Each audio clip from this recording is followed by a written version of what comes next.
The protagonist of JJK, Yuji Itadori, has the ability to affect the souls of his opponent directly.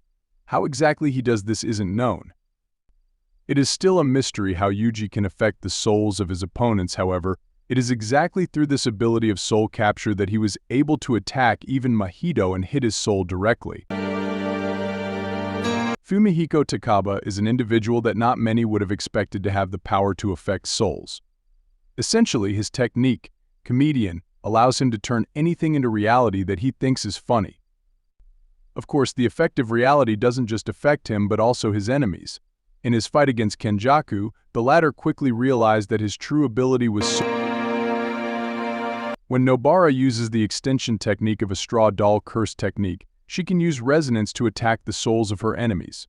By establishing a link, Nobara can hit the souls and damage them greatly without even causing any external damage. Another individual with the power to directly affect the soul is none other than Nobara.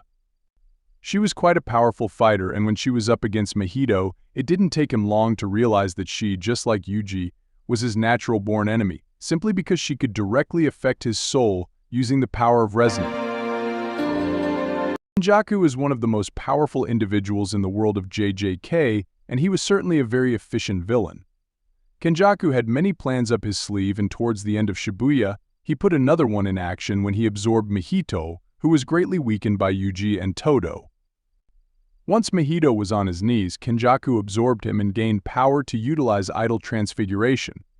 This is the greatest soul-manipulating power in the world of JJK, as it does not really have any restrictions. Kenjaku could freely manipulate the souls of anyone with this power, essentially either killing them or transfiguring them into something else.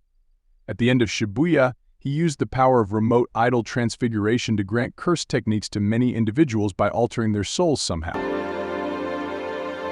Far, the strongest user of soul-manipulating powers in the world of JJK is none other than Mahito himself. As a special grade curse, it was no surprise for the fans to know that Mahito was incredibly overpowered. His ability, Idol Transfiguration, remains to be one of the strongest in JJK. Essentially, with the power of Idol Transfiguration, he could affect the souls directly. With a single touch of his palm, he could completely destroy the souls of his enemies, or reshape them and turn his enemies into grotesque creatures. He could essentially do anything with the souls of his enemies and completely deform or destroy them. The power of his soul manipulation was taken one step further when he tapped into his domain expansion.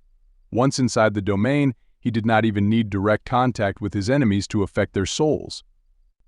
Essentially, as a sure hit effect of his domain expansion, his enemy was basically dead whenever he utilized this dangerous ability. Undoubtedly, Mahito was the greatest user of soul manipulation powers in JJK.